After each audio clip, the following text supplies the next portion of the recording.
Vítám vás všechny, kteří jste přišli na přednášku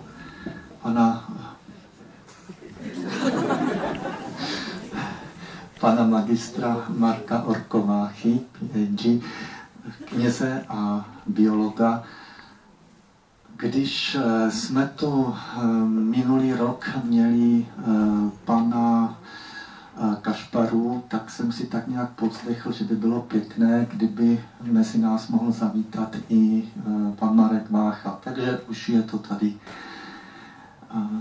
Jenom možná pár slov na úvod. Vy ve své poslední knize píšete, že dostáváte často dotazy typu, jak jde dohromady profese nebo biolog a kněz. Já mám trošku jinou zkušenost. My jsme se o vás před pár lety bavili se svým kolegou, mimochodem také tady sedí a přijel až z Čech, tak ten na to zareagoval tak, že řekl, no konečně někdo, kdo se na otázku náboženství a přírodních věd dokáže podívat jedněma očima. Takže tak asi jenom na úplně stručný úvod. A teď už k vlastnímu tématu. Proč jsme vybrali takové téma, jaké jsme vybrali? To znamená začátek a konec lidského života, problém asistované reprodukce a problém eutanázie, po případě ukončení léčby, přerušení léčby. Sám osobně o těchto věcech jsem přemýšlel již několik let pozadu a prostě nikde jsem se tak nějak nedobíral k nějakému východisku. Před pár lety jsem vás slyšel mluvit na nějaké přednášce v rádiu a bylo to pro mě jak mana z nebe. A myslím si, že tento problém je v naší společnosti rozebírán velice málo nebo okrajově, anebo většinou v případech takových nějakých skandálů a podobně. Vím, že to není možné obsáhnout během 1 hodiny té přednášky, ale důležité je začít. Takže dovolte, abych předal slovo panu Marku Váchovi.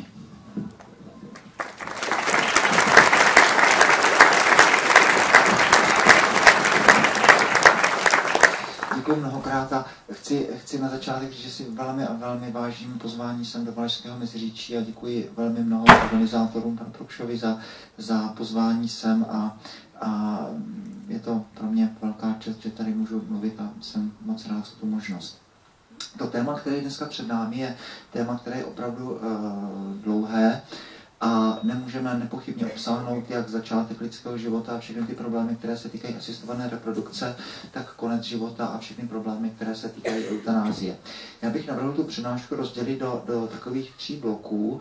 V tom prvním a úvodním bychom si jenom řekli, kdo je to člověk, jaké jsou vlastně různé názory tady na tuto asi nejtěžší otázku ze všech.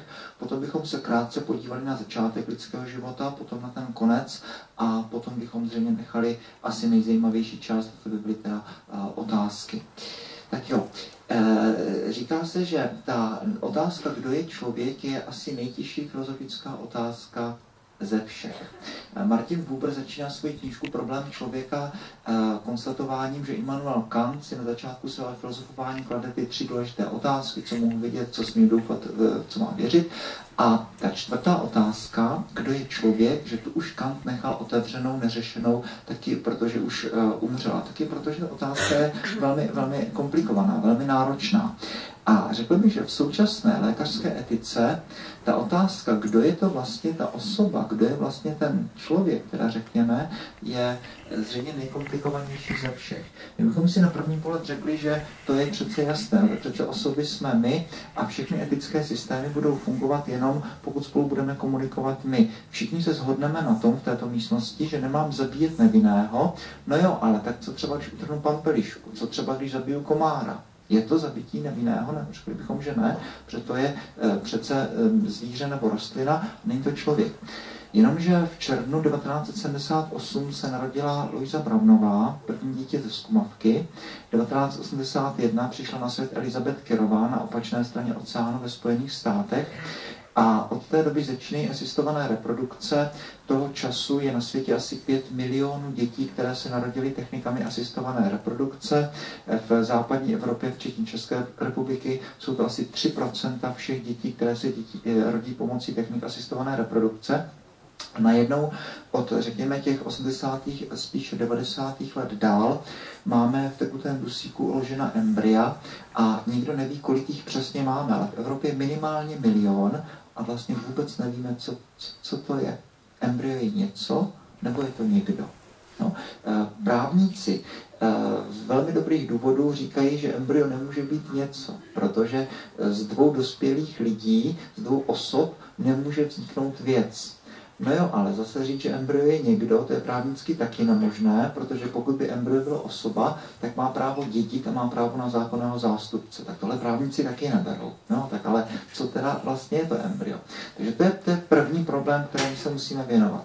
No a ten druhý problém je ten, že v podstatě do konce druhé světové války veškeré obavy ze smrti byly obavy, že někdo může pohřbít ještě člověka, který ještě zcela neumřel, a že se můžu probudit v rakvi etc. To znamená, byla tady jenom jediný požadavek na definici smrti, aby bylo jasné, že ten člověk zemřel. Pokud mě selhal jeden orgán, tak mě v podstatě se poskládalo celé tělo a já jsem umřel velmi, velmi rychle. Řekněme, že od druhé světové války dál dokážeme suplovat funkci toho, kterého orgánu, dokážeme velmi úspěšně bojovat s tou, kterou nemocí, prudce se prodlužuje doba lidského života, jenomže neumíme zabránit stárnutí, chátrání organismu. A proto v těch novodobých dějinách Evropy 1969 holandský lékař Jan Hendrik van den Berg píše knížku Lékařská moc a lékařská etika, ve které poprvé říká, že bychom měli vzít odpovědnost do svých rukou a měli bychom přijmout následky svých technologií a měli bychom začít zabíjet ty pacienty, kteří už si nepřejí zde dále být. 1971 byl první dokumentovaný případ eutanázie v Holandsku, byla to slavná kauza Gertrudy Postmy, byla to lékařka, která měla svoji vlastní maminku, která byla inkontinentní na vozíčku. Obě ženy spolu dlouze debatují o svých životních hodnotách, cílech, filozofiích a podobně. Ta debata končí tím, že ta dcera jí dává silnou dávku morfie a ta maminka umírá po několika minutách. Ta dcera se dá potom udat na policii, řekne, že vlastně zavraždila svoji maminku, je v 73. souzena a je v podstatě osvobozena. Dostává týdenní trest vězení, ale s roční podmínkou, takže v podstatě jde z toho soudu domů a od té doby začínají teda, řekněme, ty novodobé dějiny eutanázie. Ale pojďme se teda podívat v té první části té přednášce velmi krátce na to, jak vlastně teda definujeme člověka. Kdo je to teda vlastně ta osoba a proč je ta otázka tak velmi, velmi důležitá. Ta otázka opravdu je naprosto závažná, protože Scotty Gilbert, bostonský embryolog a vynikající biolog, autor skvělé učebnice mimochodem o epigenetice, tak má myšlenku, která je pro mě zahanbující, protože člověk říká, jako, no, tak na tohle měl přijít nějaký filozof nebo teolog a možná ne biolog. A Scotty Gilbert říká, že na čem záleží, a to je vyprávění příběhu. Storytelling matters, říká. Říká to velmi vtipně. Říká, hypotézy, které si uděláme o chodu galaxií a o chodu hvězd, přiznejme si, chod galaxií příliš neovlivní. Ty hvězdy si dělají, co chtějí a na naše nějaké teorie celkem nereflektují. Ale hypotézy, které si uděláme sami o sobě, tak ty nás ovlivní velmi mnoho. Protože se stáváme tím, co si o sobě myslíme, že jsme.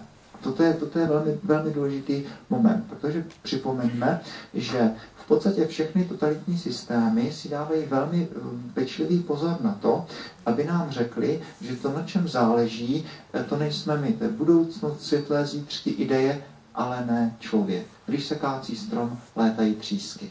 Naopak demokracie přichází s tou myšlenkou, že člověk je něco naprosto cenného, že má cenu ochraňovat jednoho člověka, protože není žádný obyčejný člověk, nejsou obyčejní lidé, ale každý člověk má své unikátní koktejl dobrých vlastností, charizmat, či jak tady tohle říct. Ale pojďme tedy od začátku. Co bychom k tomuto mohli říct? Říkal jsem si, že by stálo za to začít velmi krátkým úvodem od židovského německého filozofa Hanse Jonase, muže velmi pohnutých osudů, a Jonas je mnohými považován za nejlepšího biologa 20. století. Jonas sám umírá v roce 1993. A Jonas říká, že to myšlení lidí jde v takových 3 krocích. To samozřejmě je jenom myšlenka, kterou nabízím, nevnucuji, a není to žádné dogma. Ale je to zajímavé o tom přemýšlet z toho jonasovského úhlu pohledu. Hans Jonas říká, že ten první úhel pohledu je společnost, ve které jsme všichni animisté. Animista podle Jonase je nejenom člověk, který si povídá s druhým člověkem, ale který si povídá třeba s trávou, s pampeliškou, s květinou, se sluníčkem, oslovuje strom a podobně. Řekněme, že animismus nezná problém třetí osoby jednotného čísla, protože všechno je ty. Jo? Animista nemá problém, aby si povídal se zvířaty, nemá problém, aby si povídal se stromy, se skalami, každý rybník má toho svého vodníka, každý strom má nějakou tu svoji driádu, či jak se tady ty bytosti jmenovaly, a vlastně neexistuje třetí osoba a principem je tedy, že všechno je živé. Jonas říká, being is being alive. Být znamená být naživu. Problém, který animismus neumí vyřešit, je problém smrti. A stojí za to si uvědomit, že animismus určitě není mrtvý, že stačí si zajít do kteréhokoliv knihkupectví, do oddělení dětské knihy a najednou jsme ve světě animismu. Jo? Dítě nemá problém tomu sluníčku namalovat očička a pusu, jak se sluníčko usmívá, tak jak to známe. My dospělí už s tím trošičku problém máme. Jo? Dítě nemá problém sluníčku zamávat nebo sluníčko oslovit. Výměna sportovního náčinka. My vnímáme slunce jako v podstatě kouli plynu, vodíku a hélie, kde probíhají tzv. proton-protonové reakce, v podstatě termonukleární reakce. Gravitace se jednotlivé elementární částice presuje do centra, ty termonukleární reakce zase se snaží to slunce rozbít, no a kompromis vidíme na obloze. Ale já tady tomu necítím potřebu mávat. No, pro mě to je nějaká prostě koule vodíku, no tak nemám potřebu to nějak jako oslovit, jako mluvit s tím nebo podobně. To je prostě jakýsi jenom fyzikální úkaz. Dítě to vidí úplně jinak. Dítě má pohádku o veselé mašince, dítě má pohádku o Krtečkovi, v pohádce o mašince Tomášovi třeba jsou živé pražce, mostní konstrukce, všechno je ty. To je animismus. Potom přichází podle Hanse Jonase druhé období, a to je 17. století, kdy přichází René Descartes, a Descartes rozdělí svět na slavnou res cogitans a res extensa, nehmotný rozum a nerozumnou hmotu, a Descartes udělá 2 věci, které animismus zcela nezná.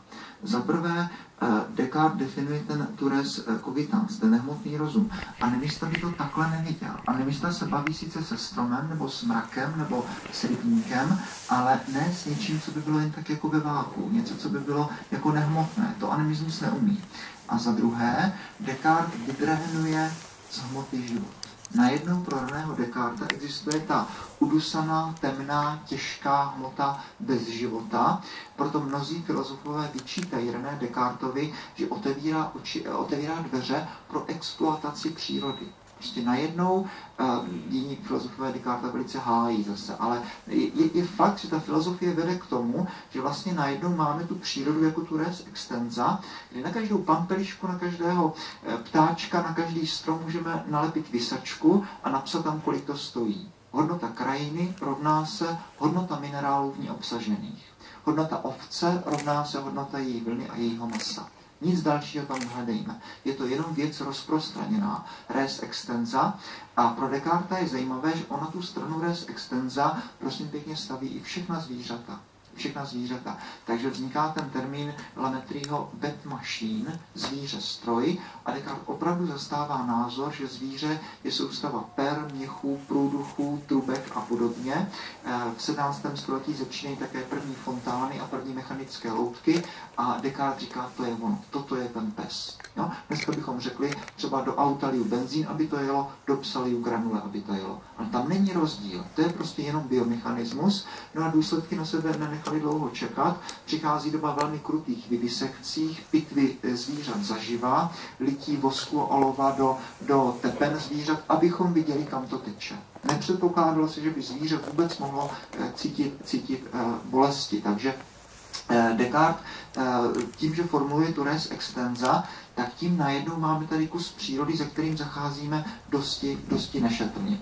No a podle Hanse Jonase potom přichází ten třetí krok, no a to je krok, který Jonas nazývá panmechanismus, kdy v podstatě od toho 17. století dál jdou velmi dopředu přírodní vědy.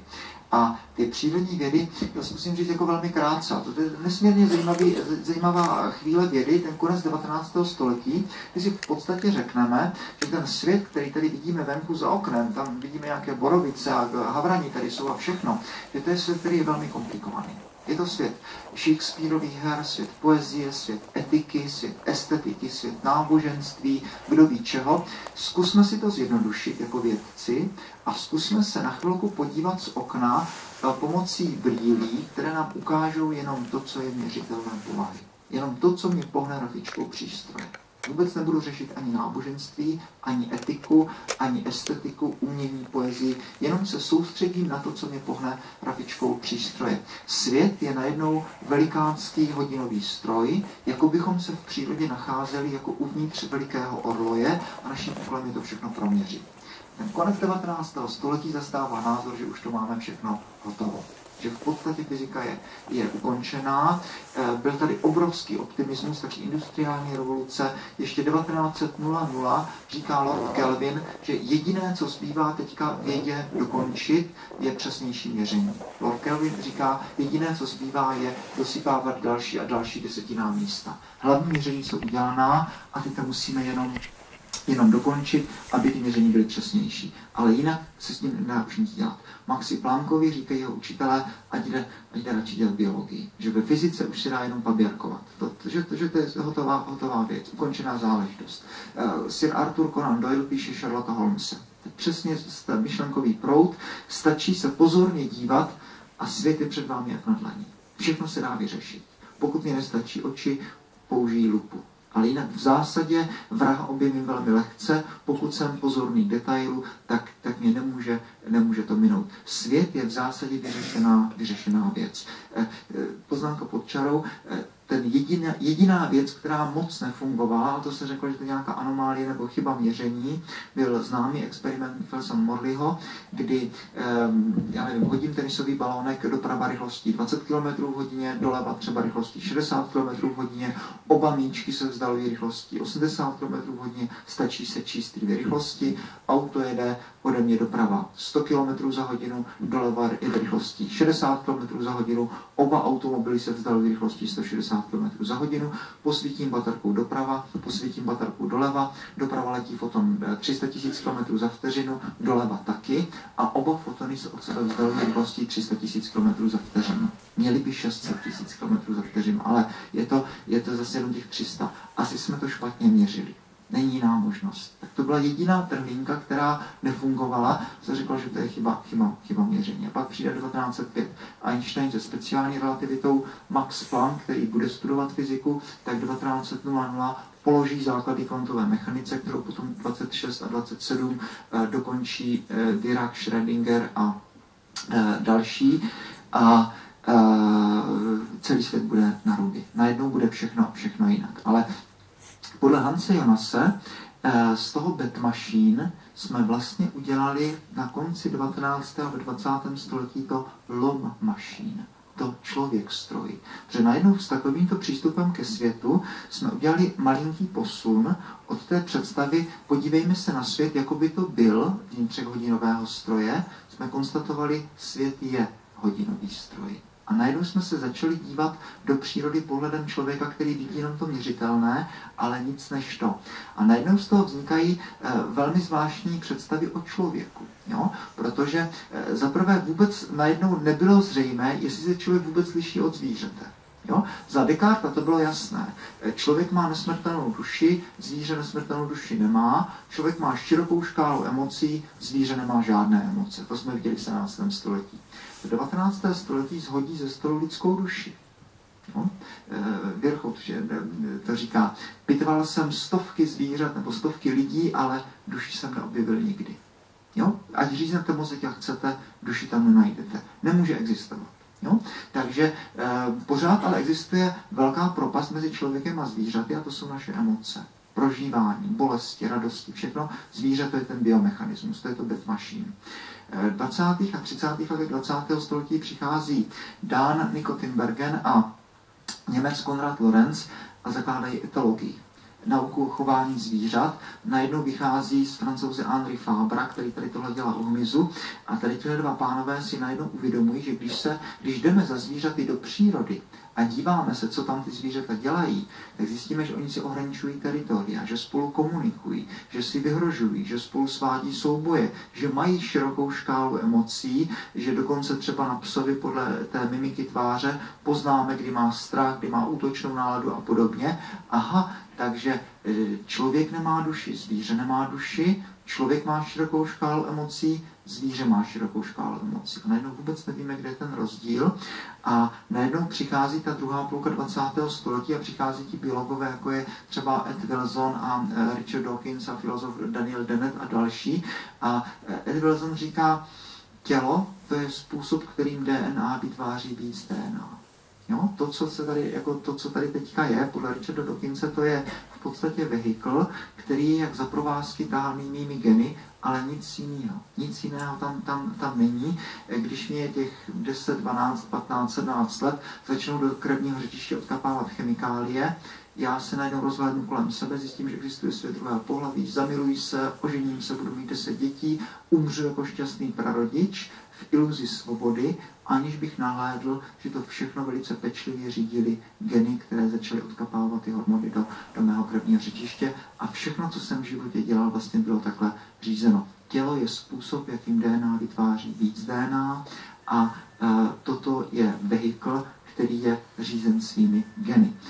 Steven Pinker, britský psycholog, říká, mozek je vlhký počítač, jehož jediným úkolem je co nejvíc namnožit geny, které ho vytvořili. Mozek je vlhký počítač a jeho jediným úkolem je co nejvíc namnožit geny, které ho vytvořili.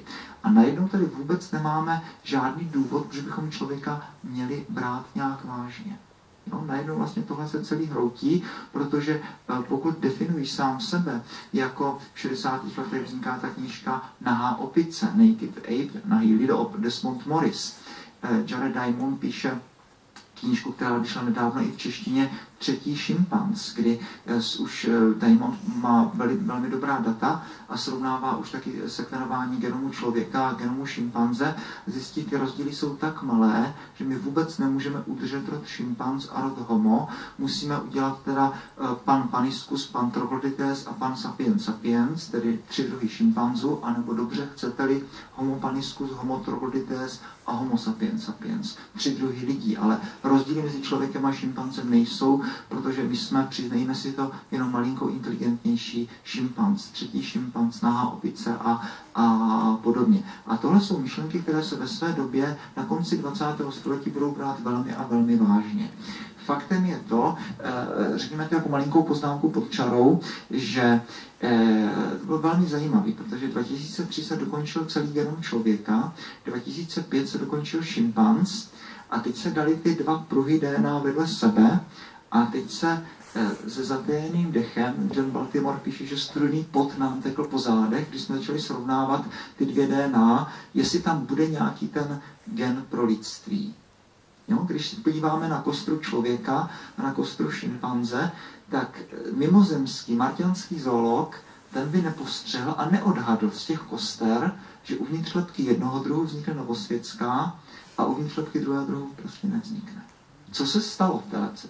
Teď se díváme na tu DNA, tam není nic. Tam není vůbec nic. Ty písmenka jsou úplně stejné. No, 98,6% je stejný, dobře, když se díváme na geny, které kodují proteiny, tak je to 3 až 4%, ale to je jinak. V mozku člověka se přepisuje 5krát víc mRNA než u šimpanze, ale žádný další rozdíl tam není. Takže buď se díváme špatně, nebo jsme něco přehlédli, anebo to není zapsané v primární sekvenci DNA. Vůbec dneska nevíme. A studenci za přednášku v molekulární genetice, ale aspoň tady tahle věc je teda nesmírně zajímavá. Možná stojí za to jenom říct opravdu jenom jako poznámka pod čarou, že to sekvenování genomu člověka mělo obrovský dopad pro filozofii, ale obrovský. A mimochodem teda taky pro biologii, protože když se začalo, ten lidský genom někdy v roce 86 a 1990 se začalo, tak tam byl fantastický nápad, který si myslím, že byl prozíravější, než si ti lidi mohli v tu chvíli uvědomit. A to je to, že kromě člověka zkusíme nasekvenovat i genomy modelových organismů. Escherichia coli, Saccharomyces, Drosophila melanogaster, haďátko, Caenorhabditis a myš pochopitelně. Teď se najednou zjistilo, že když jsme začali sekvenovat genom člověka, to jsme vycházeli ze dvou velmi intuitivních a velmi logických předpokladů. Za prvé, že člověk, který je nejkomplikovanější, nejsložitější, přemýšlí o sobě, tak bude mít určitě nejvíc genů. A taky se, když bychom dělali atlas bílkovin lidského těla, třeba na mě dělali si atlas proteinů, tak dneska se říká, že má asi 78 000 položek. Se odhadovalo, že máte 80 až 100 000, se říkalo, tak jeden gen musí být jeden protein, třeba příčem pruhovaný sval nebo protein, já nevím, jo, které používám třeba, které jsou, já nevím, ve stěně žaludku nebo oční sítnice nebo podobně. Jo. A za druhé, že zvířata se od sebe budou lišit tím, že každé zvíře bude mít jiné geny. Přece na tomhle je založený klasický darwinismus. Jo, mutace a selekce. Motýl bude mít motýlí geny, člověk lidské geny, slon sloní geny, žirafa žirafí. A zjistilo se, že to tak není. Za prvé obrovské překvapení, že máme velmi málo genů. Velmi málo genů. Dneska člověk se říká má asi 21 500, což je mnohem méně, než se čekalo. To haďátko Caenorhabditis, to je milimetrový červíček, který má tělo složené z 959 buněk, tak to má asi 20 000 genů, což není pro člověka moc povzbudivý. Drosophila melanogaster 13 700, ta maličká banánová muška. Kvasinka Saccharomyces 6 000, ale třeba pác, vinná réva 27 000 genů. Jo? Takže najednou to nefunguje a za druhé se najednou ukázalo, že všichni ty genomy máme stejné. Že, myslím, to byl Louis Walport, který říkal, teď jsem konečně pochopil, že drozophily jsou little people with wings, že to jsou lidičky s křídly. Najednou se ukazuje, že drozophila, myš, člověk, šimpanz, že to jsou v podstatě stejné genomy, takže ta současná představa je taková, jako bych tady měl jednu klaviaturu nebo klavír s názvem šimpanz, tady bych měl klavír s názvem člověk, ty klaviatury by byly skoro totožné, ale na jeden klavír můžu zahrát jazz, na druhý můžu zahrát Mozarta, na třetí můžu zahrát rock'n'roll. A ta drozophila bude mít taky ty klapky malinko odlišné, ale ne moc, ale zahrají na to úplně jinou skladbu. Takže rozhodující zřejmě je, které geny v kterých buňkách, v kterých tkáních, v kterých orgánech a jak moc se přepisují. A toto je zřejmě klíčové. Dneska jsme si najednou uvědomili 2014, že v našem genomu je asi 5krát víc regulačních sekvencí, než geny, které kodují proteiny. Tak to jenom odbočíme, jako jakým docela zajímavým závěru může přijít molekulární biologie. Takže najednou byla tady ta představa, jak vlastně teda definovat člověka. Je tady vlastně vůbec nějaký rozdíl mezi člověkem a šimpanzem, mezi člověkem a zvířetem. No a do tohoto přichází, řekněme, židovsko-křesťanská tradice, která udělá už kdysi velmi a velmi dávno jednu obrovskou věc. Zaprvé to židovství řekne, že člověk má na tomto světě zadání být obrazem božím. To je najednou jako úkol pro člověka, právě Hans Jonas vzpomínaný říká, to je pro mě nejdůležitější věta Bible. Že tady jsem dostal zadání, co mám dělat na téhle planetě. Být obrazem božím a křesťanství to celé potenciuje tím, že v podstatě katapultuje člověka na kvalitativně vyšší úroveň tím, že zavede duchovou duši. A řekne, že když zabiju toho komára nebo utrhnu tu pampelišku, tak jejich příběh na této planetě končí, ale pro člověka ten příběh nějak bude po smrti pokračovat v jiném módu. Jako bych jenom prošel dveřmi do nějakého jiného způsobu existence, což ani ta pampeliška, ani ten komár tuhle možnost jako nemají. Křesťanství kvalitativně katapultuje člověka výš. Navíc tam je koncept, na který dneska úplně není čas, ale jenom velmi, velmi krátce připomenu, že v první kapitole knihy Genesis, což je jedna z nejkrásnějších kapitol celé Bible, každé slovo je velmi pečlivě promyšlené a zasazené do té konstrukce, tak na ten text se můžeme dívat z mnoha různých úhlů pohledu, ale z toho jednoho, který mě zajímá, nebo který nás zajímá teďka dneska nejvíc, je to, že Bůh, když tvoří tam za těch 6 dní celý ten svět, tak Bůh nikdy netvoří mramorové sochy. Že by udělal nějaký dokonalý výrobek a nechal ho být. Jo? Nebo že by stvořil nějaký dokonalý stroj, že by stvořil dokonalé nějaké zvíře, třeba nějakou lamu nebo velblouda, a teďka, že by mu to fungovalo třeba ještě za 10 000 let. Princip Genesis 1 je, že tvůrce tvoří tvůrce. Bůh něco stvoří a dá tomu nějaký úkol. Dá tomu jakoby kus toho svého tvůrčího charizmatu a pošle to, co stvoří, ať dál to je plodné, množí se a samo to vyrábí něco nového. Ať to, co jsem stvořil, je samokreativní. Takže země má za úkol se zazelenat zelení, rostliny se mají rozmnožovat semeny, ptáci a ryby dostávají požehnání, buďte plodní, množte se, naplňte zemi, vody se mají zahemžit hemžením živočichů, země je vyzvána, aby vydala živočichy, etc. Jo, a člověk dostává tedy ten úkol být obrazem Božím.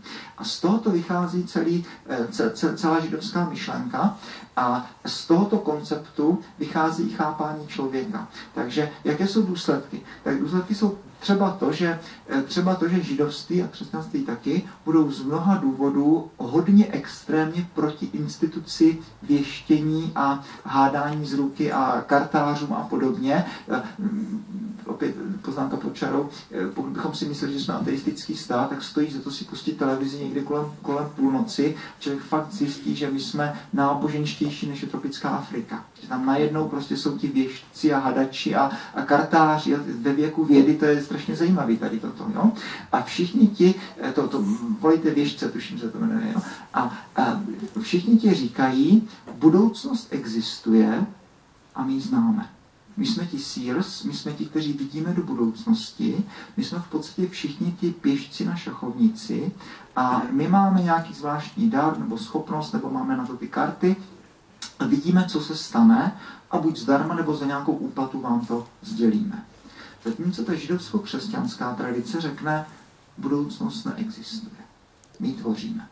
Jo? Nelze předpovědět, co budeme my dělat dneska večer, protože to záleží na našich svobodných rozhodnutích, která se třeba teprve tvoří, nebo budou utvořena.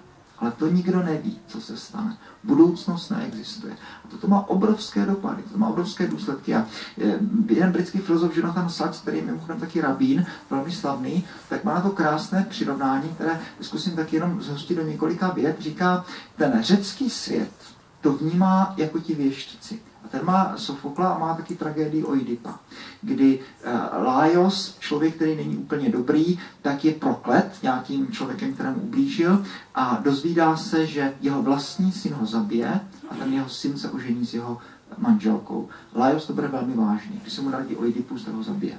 A respektive chce ho zabít, ale člověk, kterého tímto úkolem pověří, tak ten Oidipa nezabije, tomu se zželí, nemluvněte. Oidipus se potom po složitých událostech dostává do Korinta, kde je vychováván v královské rodině u Polyba. Když je Oidipus jinoch, jde do Delf, tam se dozví strašlivou věštbu, má zabít otce, oženit se s vlastní matkou. Už jsme to slyšeli na začátku. Oidipus teď to ví a protože si myslí, že jeho korinčtí rodiče jsou jeho biologičtí rodiče, prchá pryč. Cestou dojde k potyčce s nějakou skupinkou poutníků, nějakého vosku Oidipus uhodí tak prudce holí, že ten voska zemře, dojde do Theb, teďka přijde celý příběh Sfingy, on se tam ožení, aby na konci života zjistil, že jeho vlastní manželka Jokasté, jeho vlastní matka, že voska, kterého kdysi dávno zabil, je jeho vlastní otec. Oidipus si v hrůze vypichuje oči, Jokasté se zdrcena oběsí a slepý věštec Teiresios odvádí Oidipa do podsvětí. Ano, ten, který viděl, byl vlastně celou dobu slepý, to jen slepý věštec viděl správně. Oidipus se snaží celou dobu utéct svému osudu, aby nakonec zjistil, že to nejde. Oidipus si celý život myslí, že manipuluje svým osudem, aby nakonec zjistil, že to byl osud, který manipuluje jím, protože centrum tragédie je v tom indiferentním, mlčenlivém, studeném vesmíru. Ono je to o mně už někde napsané ve hvězdách a ať já dělám, co dělám, tak nemám šanci utéct. Ono už je to někde takhle dáno. A Sachs říká, že ta židovsko-křesťanská tradice přináší Hamleta, kdy Hamlet ví velmi dobře, že centrum tragédie je v mé vlastní osobě. Že když udělám jednu věc, bude to mít tyhle konsekvence, když udělám tuto věc, bude to mít tady tyhle konsekvence. Že budoucnost záleží na mě a že co se stane v budoucnu, tak to se rozhoduje v mém nitru. Takže najednou Shakespeare vlastně staví člověka velmi vysoko, protože Shakespeare říká, no tak pozor, na člověku záleží osud lidstva. Poslední myšlenku k tomuto. Různé národy mají tu představu cyklického pojetí času. Války byly, války jsou, války budou, co bylo, bude se dít zase. Jeho korejský režisér Kim Ki-duk má ten překrásný film Jaro, léto, podzim, zima a zase jaro. Nějaký malý chlapec způsobí problémy svému otci, pak se sám stane otcem a jeho vlastní synu způsobí též problémy. Celé se to jakoby opakuje a vrací. Války byly, války jsou, války budou. A opačný koncept zase židovsko-křesťanství je, že čas je lineární. Války byly, války jsou, a to vůbec neznamená, že války budou. No, to znamená, ano, můžeme si představit, že jednou si vyřešíme ebolu, že jednou vyřešíme malomocenství, že jednou bude znovu zalesněná Amazonie, bude znovu zalesněný Madagaskar a podobně. No, poslední věc tady k tomuto. Ono to tak úplně není ani v té vědě, ale řekněme, to jako v jedné přednášce to říkám našim studentům s určitým sarkazmem, ono tak úplně není. Ale faktem je to, že když se podíváme do dějin vědy, tak k různým objevům dochází často nezávisle na sobě, v horizontu třeba jenom několika let a jsou to fundamentální objevy. Tak Darwin objevuje 1859, publikuje On the Origin of the Species, ale je k tomu vlastně přinucen tím, že když Darwin to celé sepisuje, tak dostává dopis od Alfreda Russella Wallise, jinak neznámého sběratele hmyzu z Indonésie, který mu píše několikastránkový dopis a Darwin je naprosto zděšen, protože Wallace mu popisuje přirozený výběr a Darwin říká, no kdyby někdo chtěl z toho mého širokého kompendia udělat stručný výtah, tak to je dopis Wallisův.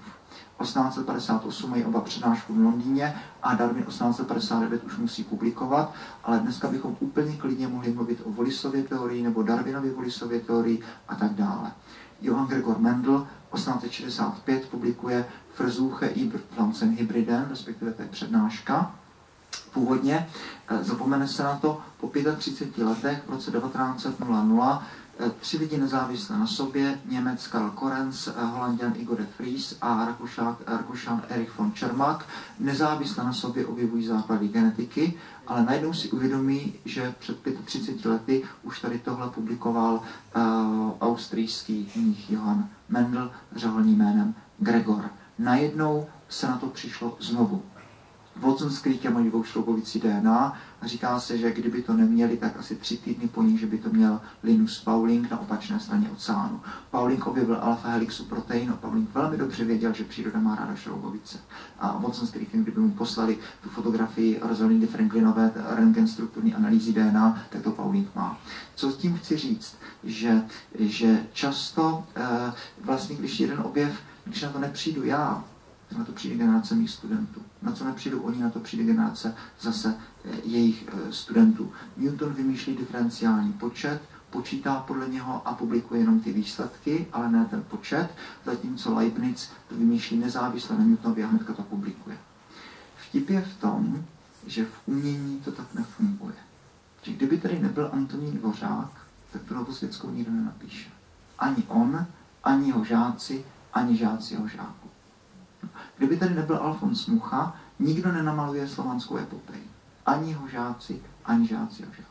No, v politice, kdyby tady nebyl Václav Havel, kdyby tady nebyl T.G. Masaryk, samozřejmě, že by český národ nějakým způsobem fungoval, ale obrovské místo by zůstalo prázdné.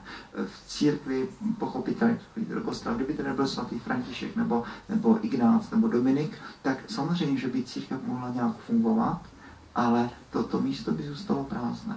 Takže ta židovsko-křesťanská představa člověka vnímá a definuje člověka úplně jinak než nahou opici nebo třetího šimpanze nebo podobně a říká, každý z nás tady má zadání, které já můžu zvednout ze stolu, anebo ho tam můžu nechat ležet. Jo? Jakoby čas, který mě dělí od mé vlastní smrti, byla sochařská hlína, ze které buď udělám výbornou sochu, anebo to nechám v tom pytli pod stolem.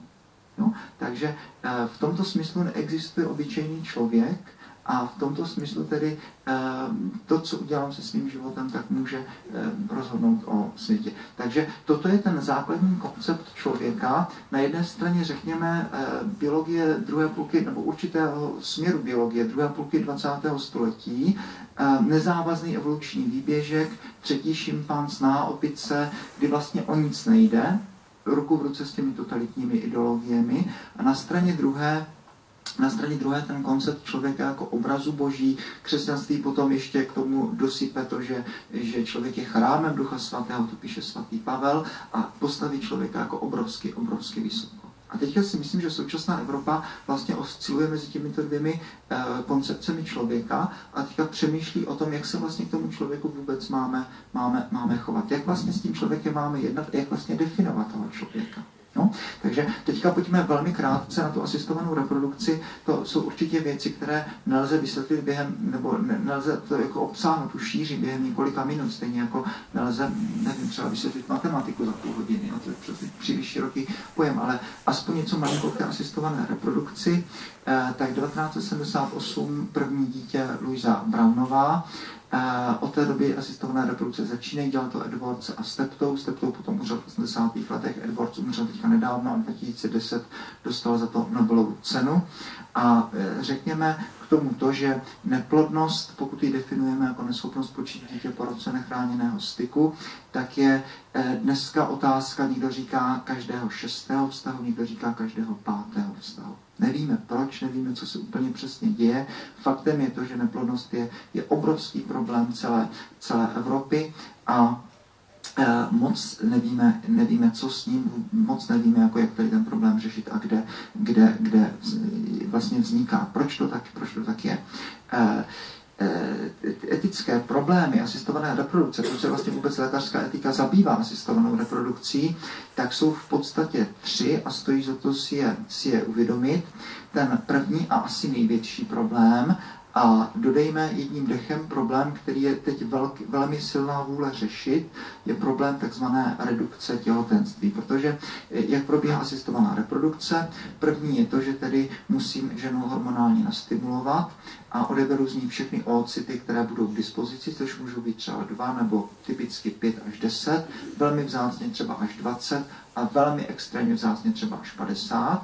A teď ty oocyty vezmu a do doby, která je velmi nedávná, tak jsme nebyli schopni ty oocyty zamrazit úspěšně. Dneska už se to daří, víc třeba zprávy z denního tisku. A v podstatě se to dělá tak, že odebereme od muže spermie, uděláme poměrně jednoduchou technologii, to, že smícháme spermie a oocyty a vznikne nám embryo. Samozřejmě ty technologie jsou daleko sofistikovanější, ale zhruba to takhle probíhá a není to příliš komplikované. Můžeme používat technologii ICSI nebo ještě fyziologickou ICSI a podobně. A máme embryo a teďka, když to embryo transferujeme v tom čerstvém stavu do dělohy, tak dneska jsme už tak dobří, že pravděpodobnost, že to embryo nastartuje těhotenství, tak je velmi vysoká, je 35–40%. Záleží na tom, jaké údaje člověk čte a taky se to liší jedno centrum od druhého. V České republice je těch center 39%, 2013 bylo. Takže transplantují to embryo a ještě v 90. letech to vůbec nebylo nějak omezeno, tak se klidně transferovali ty embrya 4 třeba. Vůbec nebyl problém. Amerika, která tady tohle nemá legislativně řešeno, tak transferuje klidně třeba 7 nebo 8 těch embryí. To záleží na dohodě mezi objednavatelem a poskytovatelem. Takže, no dobře, když jsme transferovali 4 embrya, tak vznikl velký problém. Tak 5 možností. Tak buď se nechytlo žádné, pak jsme pracovali špatně a musíme to opakovat, nebo se chytlo jedno embryo, nastartovalo se těhotenství a maminka porodila zdravé dítě, všichni byli spokojeni, nebo maminka čekala dvojčata, pak jsme ještě taky byli spokojeni a nebo v těch špatných případech maminka čekala trojčata nebo čtyřčata a potom v 10. týdnu těhotenství musí proběhnout redukce, kdy jiný doktor, už typicky teda ve státní nemocnici, přes břišní stěnu aplikuje KCL a ten embryo v podstatě zahubí. Jo? Proponenti metody říkají, že vlastně to není potrat, protože se nic nepotrácí, těhotenství pokračuje. Oponenti metody říkají, no tak to je prostě hrozný, který z těch embryí vybrat a ty etické problémy, které jsou naprosto na snadě a na bílední. Faktem je to, že pokud se aplikuje KCL do dělohy, tak asi v 5% případů ty poměry se zhorší natolik, že se absorbují všechna embrya, protože nám musí jít na nový transfer. Takže možná spíš z těch pragmatických, než vyloženě z etických důvodů se řeklo, tak tohle nebudeme dělat. Pokud je mi známo, tak první s tím přišli Belgičani s velmi sofistikovanou legislativou, která začne platit od roku 2003 dál. A Češi to upravili za prvé zákonem z roku 2006, ale teďka byly důležité dva zákony 372 a 373. To jsou zdravotní zákony, které začaly platit za Leoše Hegera a platí od 1. dubna 2012. A tady tyhle zákony jsou z etického úhlu pohledu jako velmi chvalitebné, protože do té doby, do toho 1. dubna 2012, zdravotní pojišťovna platila 3 transfery, ale nebylo řečeno, kolik těch transferovaných embryí má být. A bylo to do 40. roku věku ženy. Bylo to, žena nesměla být starší než 39 let a 364 dní. Současný zákon to posunuje až na 49 let. Bude platit ne 3 transfery, ale dokonce 4, ale za podmínky, že bude transferováno pouze 1 embryo. No, takže je snaha vyhnout se problému redukce těhotenství. A to je potřeba vědět, že tady tenhle problém tady nedávna byl a že je tady v celé Evropě trend tady tohle řešit. Druhý problém je problém z tzv. Preimplantační diagnostiky. Problém, který si jen na první pohled zdá, že není úplně závažný, ale dneska se o tom jako velmi a velmi mluví, protože toto je časovaná bomba. Řekněme, že mám tady těch 5 embryí a teď je můžu testovat pomocí různých testů. Z toho embrya si odeberu jednu buňku, udělám si karyoty, podívám se, jestli tam je správný počet chromozomů, jestli tam nejsou nějaké aneuploidie, etc. No a teďka dávám našim medikům hádat. No tak dobře, tak teďka jste lékaři a máte rozhodnout, které embryo budete transferovat. Tak tady bych měl embryo zdravé v levé ruce, v pravé ruce bych měl embryo, které bude mít třeba trizomii 21. chromozomu, takže Downův syndrom. Tak tady všichni naši studenti volají, no tak samozřejmě budeme transferovat to zdravé. To dá rozum. Tak jo. Teďka tady budu mít teda to zdravé a tady budu mít embryo, které je heterozygotní pro cystickou fibrózu. Takže je to přenašeč genetické choroby. Ten člověk třeba vůbec nemusí mít vlastní děti, protože je si šťastný a zdravý život, nebo děti může mít a zrovna tady tuhle alelu tam nepředá tomu potomstvu. To je snadno představitelné. Tak co, budeme to zdravé, nebo to ještě naši studenti volají, tak pořád ještě to zdravé. Pak tady můžu mít embryo, které je XX a které má mutaci v BRCA1 nebo BRCA2 genu. Jsou 2 geny, chromozom 17, respektive chromozom 13, tumor supresorové geny, které pokud by to byla holčička, tak zvyšují možnost rakoviny prsu. Tak je to jenom pravděpodobnost. Ale tady pořád ještě voláme to zdravé. No a teďka do této chvíle bychom se možná shodli a teďka ale už se nezhodneme, protože tady můžu mít embryo XY, chlapec, a vy byste chtěli ale holčičku jako rodiče, XX. Tak je pohlaví nemoc nebo není? No, když selektujeme proti nemocem nebo když selektujeme negativně, tak tam bychom mohli najít nějaký konsenzus. Ale Evropská unie tady tohle zakazuje a říká přece, chrupice a pohlaví není nemoc. Můžu selektovat proti pohlaví pouze pokud tam je nějaká genetická choroba vázaná na pohlavní chromozom. To ano, ale pohlaví jako takové přece není nemoc. Co kdybych tady třeba zjistil, že to embryo má třeba lepší šanci na nárůst svalové hmoty, třeba větší šanci na malinko lepší paměť, anebo třeba na ty zelené oči. Ten patent už dneska byl dán firmě 23andMe. Tak jak to bude, když budeme selektovat na tyhle vlastnosti? Jo? Co třeba taky případy, kdy rodiče mají achondroplázii, to znamená mají ten nanismus, trpasličí vzrůst a chtějí embryo, které bude mít tutéž chorobu. Říkají, no my jsme na to zařízení, tak chceme, aby to naše dítě bylo taky takové, tohoto vzrůstu. Případy, když jsou případ slavný v Americe, 2 lesbické ženy hluchoněmé a chtěli také si vytvořit embryo, které bude hluchoněmé a opravdu mají 2 děti a ty 2 děti jsou hluchoněmé. Jo? Takže teď je obrovská etická otázka, kam vlastně až zacházet. Jo? Jak ještě, do jaké míry, do jaké čáry máme ještě respektovat vůli těch rodičů. Takže problém preimplantační diagnostiky. A ten třetí problém je ten problém, který je vzpomenutý. Když se nám to všechno krásně podaří, tak máme tady ty embrya, které nám zbydou, které dáme do tekutého dusíku a teď vlastně moc nevíme, co s nimi. No, nevíme vlastně jako Britové říkají 5 let a pak vyhodit.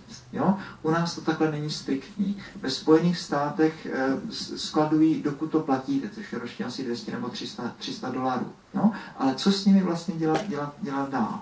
No? Takže to je třetí problém asistované reprodukce, na který se musíme podívat z etického úhlu pohledu a tečka.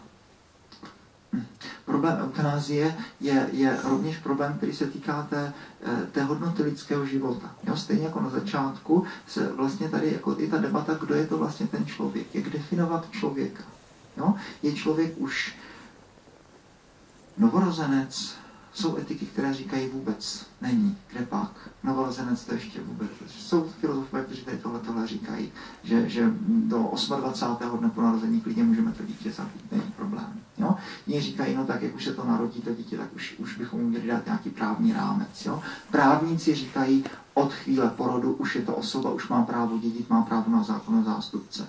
No jo, ale z pohledu etiky, no tak jestli je den před porodem nebo den po porodu, no to už se není tak jako pro biologa takový velký přece rozdíl. No a teďka, kam dál máme jít? Jo? Tak je to fetus, je to embryo, je to ta první buňka, ta zygota. Jo? Kdykoliv řekneme tu hranici mezi tím ještě ne a už ano, tak vždycky tam je obrovská spousta protiargumentů. Tady se najednou člověk jako strašlivě utopí. Jo? Takže toto je první velká otázka, jak vlastně definovat osobu člověka od kdy a kde tady tohle vidět. Tak nás nepřekvapí, že křesťanství celkem neproblematicky řekne, no tak musíme chránit člověka ve všech těch jeho vývojových fázích, to znamená od samotného začátku musíme tomuto dát nějaký důraz. Proto ta klasická tady ty kampaně za proti potratům a tak dále, právě z toho chápání člověka.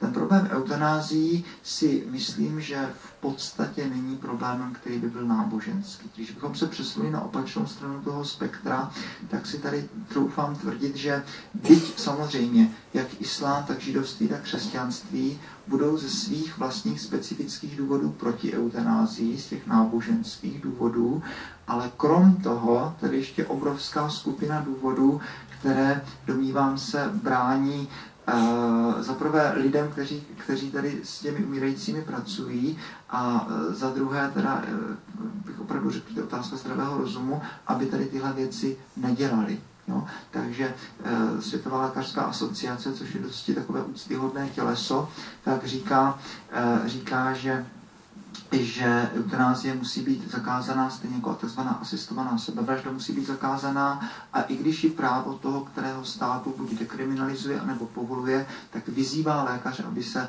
zdržovali od praktikování eutanázie. No a kdybychom se měli podívat jenom na tu legislativu, tak v podstatě v Evropě eutanázii jenom v Beneluxu, v Holandsku od roku 1994, ale kde je schovaná v zákoně o pohřebnictví, potom pozitivně umožněná od roku 2002, Belgie také od roku 2002, Nizozemsko od roku 2008, ale teda Lucembursko. Ale v Lucembursku těch eutanází je velmi málo. Belgičani říkají asi, že mají 1600 za rok a Lucembursko má třeba 14 případů za rok.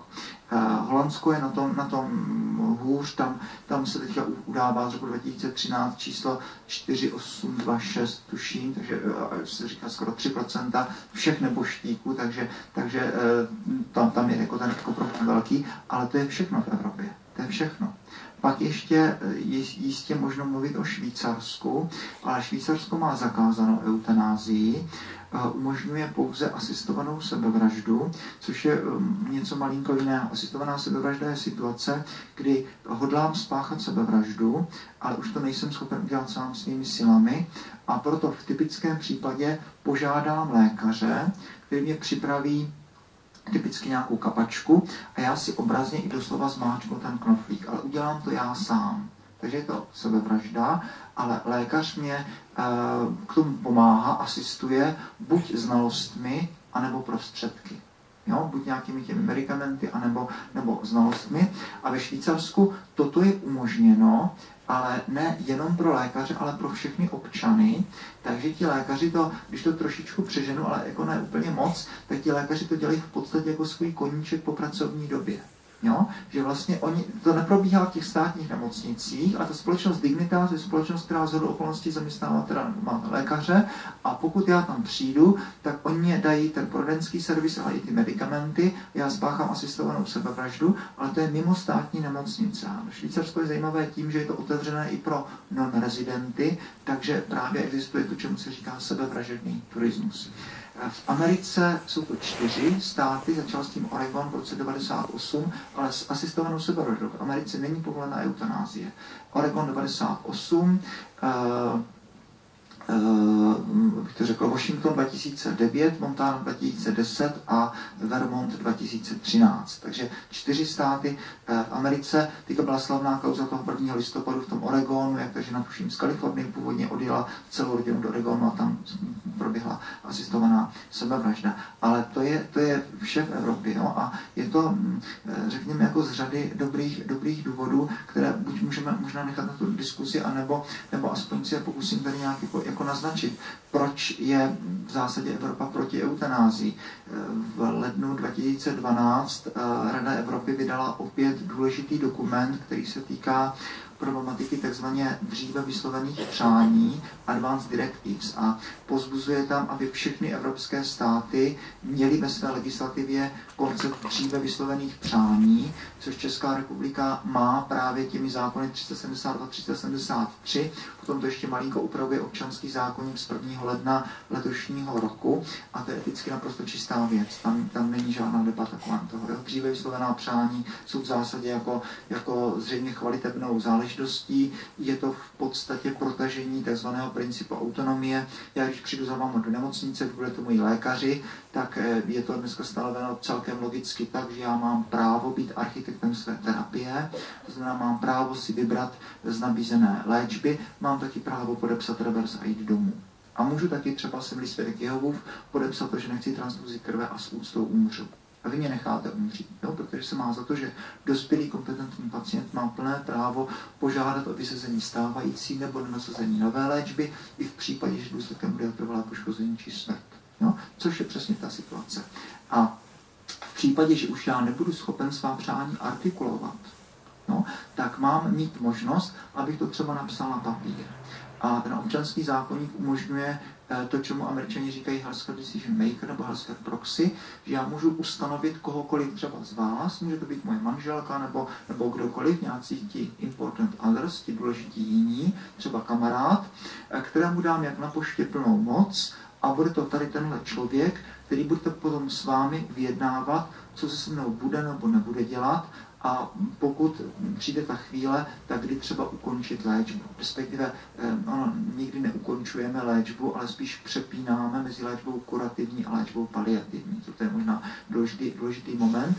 Takže proti tomu vůbec není problém. No a Rada Evropy, když vydala tu zprávu, tak v 5. bodě říká, ale pozor, dříve vyslovená přání nemají nic společného s eutanázií, která musí být zakázána celou lékařskou profesí. Velmi ostře to tam píšou. Řekněme z mnoha důvodů. Jo?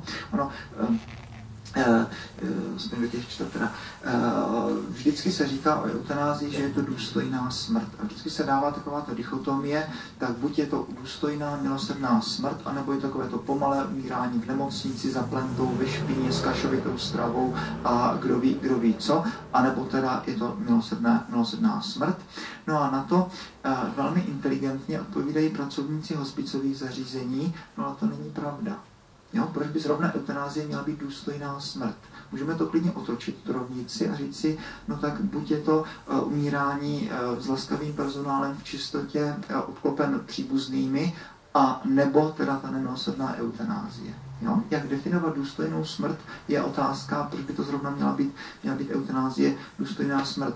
Za další, argumenty pro a proti eutanázii můžeme debatovat teď mezi sebou, ale v případě, že já budu ležet na té smrtelné posteli, tak jsem velmi zranitelný, jsem vulnerabilní a není to debata rovný s rovným. Může tedy nastat obrovský tlak těch příbuzných, no, kteří třeba řeknou, že se eutanázie vyžaduje, nebo že jiní to dělají taky, může tam být dědictví, nemovitost a podobně. Tohle jsou věci, kterými jako nějak jako se nestraší, ale které jsou jako velmi a velmi snadno představitelné.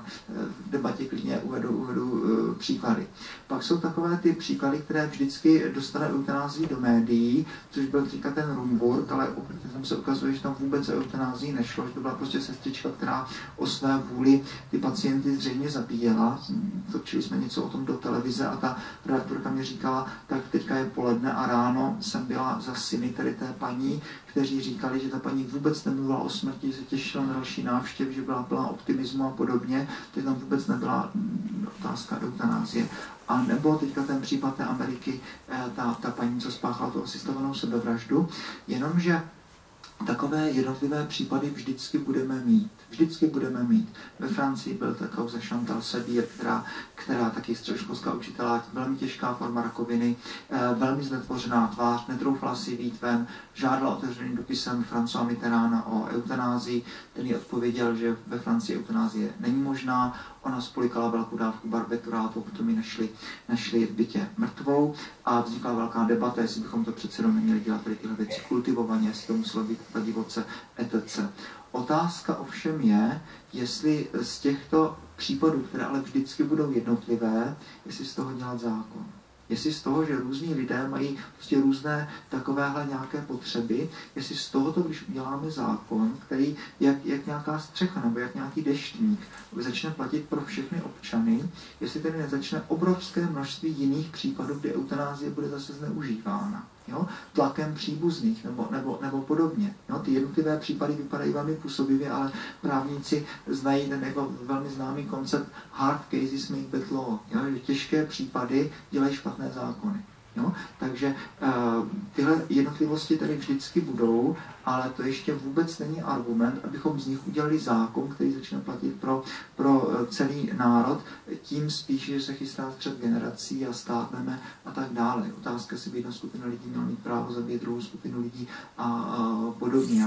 Jakým způsobem bychom ošetřili, aby opravdu ta moje žádost eutanázie byla naprosto svobodná, rozhodná, uvážená a podobně. A ty zkušenosti z Holandska jsou zkušenosti, které příliš nepovzbuzují, to řekněme nahlas, příliš nepovzbuzují zastánce eutanázie. Jo, kdy Holanděni, to jsou údaje ministerstva zahraničí a taky to vyšlo v časopise Lancet, které rád jako nabídnu, nejsou žádné zprávy nějakých aktivistů, kdy uvádí, že 0,6 až 0,8 případů ročně jsou eutanázie, kterým říkáme involuntární eutanázie, kdy v podstatě se jedná o pacienty, kteří nebyli schopni artikulovat a ten lékař se domnívá, že kdyby byli schopni artikulovat, takže by byli o eutanázii požádali a on jim teda tu eutanázii aplikuje. Takže kdybychom měli mluvit striktně, tak se nejedná o eutanázii. Před definice eutanázie je, že je to čin lékaře na aktivní žádost pacienta s úmyslem zabít. Takže tady absolutně chybí úmysl pacienta. Jo, s tím pacientem to nikdo nekonzultoval a jenom ten lékař si říkal, že už by pro něho bylo dobré, aby se tak stalo a tak se tak stalo. Jo, takže toto vlastně se mnou se nikdo o tom nebaví a ten lékař mě zabije, byť třeba já už nejsem schopen artikulovat. Takže tohle je velký argument těm odpůrcům eutanázie. Tady toto. Takže abychom to nějak zakončili, tak v té první části jsme se podívali na dva důležité koncepty toho, kdo je to člověk a ty koncepty nabízím nevnucují pochopitelně. Jo? Jak vlastně definovat sám sebe, jak vlastně definovat můj úkol na této zemi, je jaký, jak vlastně vnímat to, že jsem a jakou hodnotu má můj vlastní život. Potom ty problémy, které se týkají počátku života, asistované reprodukce, kdy máme tam ty technické otázky 3, redukce těhotenství, preimplantační diagnostika a problém nadpočetných zbylých embryí, kdy si v podstatě vůbec nejsme jistí, co vlastně to embryo je to něco, anebo je to někdo. A potom ten opačný problém toho konce života, kdy nemáme problém s tím, abychom požádali o ukončení léčby. To všechny texty, které mluví o eutanázii, třeba té Světové lékařské asociace, říkají jedním dechem, že pacient má vždycky mít to právo požádat o to, aby mě byla ukončena kurativní léčba. Jo? Vždycky mám právo podepsat revers a jít domů a třeba zemřít dřív. A je možná docela důležité a zajímavé, že žádná velká světová náboženství, konkrétně teda židovství, křesťanství, monoteistických, proti tomuto konceptu nic nenamítají. Jo? Nemám se nechat léčit, dokud to jde, nemusím. Jo? Můžu klidně odejít domů a tam zemřít třeba dřív uprostřed rodiny nebo podobně. Nemusím se chtít nechat léčit, dokud to jde. Mám právo požádat o ukončení léčby, ale je velký rozdíl mezi tím, jestli mě zabije nemoc, anebo jestli mě zabije lékař. Tady je velký rozdíl mezi letting die, ponechání zemřít, a mezi killing, mezi zabitím. Tak bych nějak rád to skončil nějak optimističtěji. Ale pojďme teďka, pokud by byly nějaké otázky, které by možná byly ještě zajímavější.